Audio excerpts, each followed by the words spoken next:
എന്നെ കുറിച്ച് തന്നെ എന്നെ പരിചയപ്പെടുത്തേണ്ട കാര്യമില്ല. എന്നാലും തുടക്കത്തിൽ രാജേഷ് പറഞ്ഞു ഞാൻ ഒരുപാട് സ്ട്രഗിളിലൂടെ വന്ന ആളാണ്. അത്തരം ഒരുപാട് അത് സത്യമാണ്. അതിനെല്ലാം ഒരു ഫുൾഫിൽനെസ് കിട്ടുകയല്ലേ, നമുക്കൊരു തൃപ്തി കിട്ടുന്ന മൊമെൻ്റാണിത്.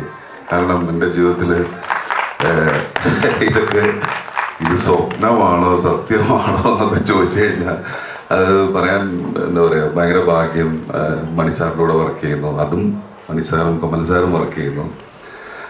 കമൽ സാറിനെ ദൂരത്തുനിന്ന് കാണണമെന്ന് ആഗ്രഹിച്ചിട്ടുള്ള ആളാണ്.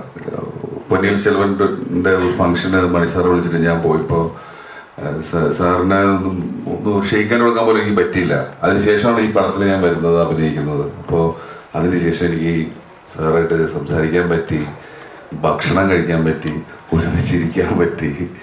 അത് എന്താ പറയുക, ഞാൻ നേരത്തെ പറഞ്ഞ ഒരു ഫുൾഫിൽനെസ് എന്ന് പറയില്ലേ, തൃപ്തി. എനിക്കൊരു തൃപ്തി തന്നതാണ് ഈ മൊമെൻറ്റ്. ദൈവത്തിന് നന്ദി. Thank you. അതുപോലെ Gopalan sir, thank you sir. നമുക്കൊക്കെ തരുന്ന സപ്പോർട്ട് ഭയങ്കരമാണ്, അതിനും നന്ദി.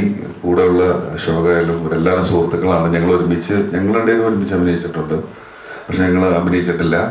പക്ഷേ ഈ സിനിമ തഗ് ലൈഫ് ഭയങ്കര ഒരു എക്സ്പീരിയൻസ് ആയിരിക്കും. കാരണം Ravi K Chandran, A R Rahman, Sreekar Prasad, Maniratnam, എൻ്റെ the one and only Kamal Haasan.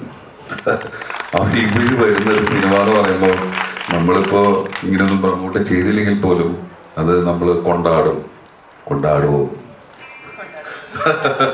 Thank you sir. തീർച്ചയായിട്ടും ഇനി നമ്മളെല്ലാം കാത്തിരിക്കുന്ന ആ ശബ്ദം ഈ മൈക്കുകളിൽ കൂടെ